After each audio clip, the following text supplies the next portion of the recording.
In the eco community, we found that plastics was the biggest sustainability concern when looking at kind of what were the key issues that they identified that needed to be addressed on the sustainability landscape. I just wondered if you could tell us a little bit more about that, Jeff.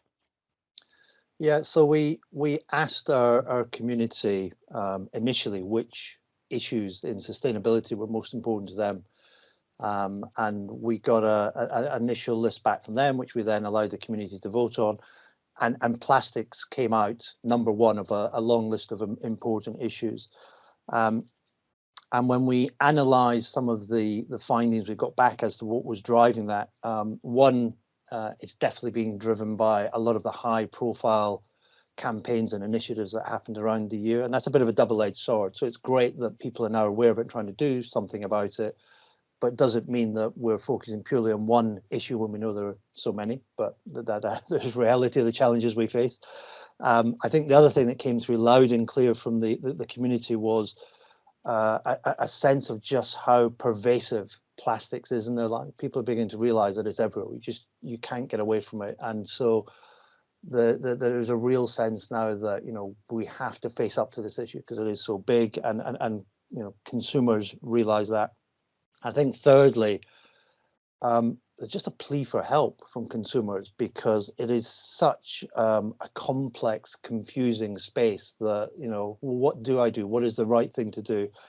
And I think there's three big areas where they want help to make it easier to make the change they want. One is effort. How do you make this easier for me? Because our lives are so difficult, so busy. Unless you make it easier, I'm not going to make the change. Financially, how do you make this easy for me to change? And that's only going to get worse in the current cost of living crisis. And finally, information. There is just so much confusing, conflicting information out there. It's almost got to the point where there's paralysis. There's so much conflicting information, I almost choose to do nothing. So they really want help in this area, an area they see as being vital that we do something about. I'd add just one element to that as well that we see in our industry, and that's product quality. Quite often the plastic-free alternative doesn't match up to the quality of the plastic alternative.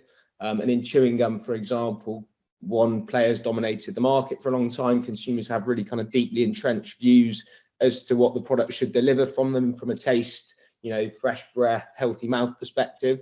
So for us, it's really important that our plant-based plastic-free alternative lives up to the market leader in those regards to ensure that once we recruit those new customers, they stay with us and are happy with the product quality.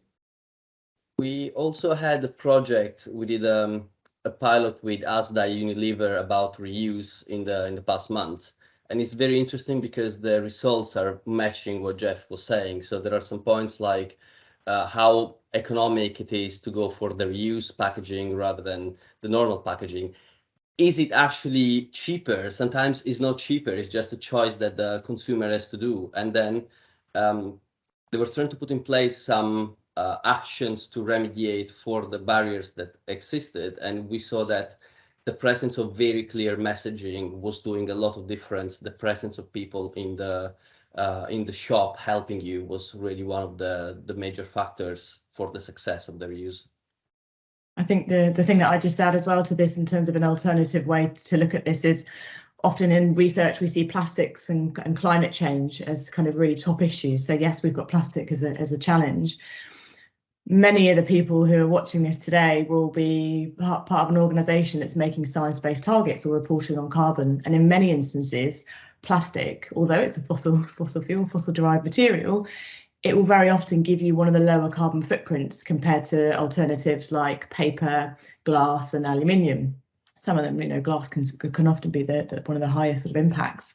So it's really important from our perspective that brands make very informed decisions and that they don't necessarily meet all of the consumer demands, because in many instances, consumers or citizens will be asking for things that are higher impact over and above sort of visual aspects. So I really sort of, invite people to take that step back and consider how they're going to tackle plastic alongside how they're going to meet science-based targets or whatever the target is that they're working towards in terms of climate.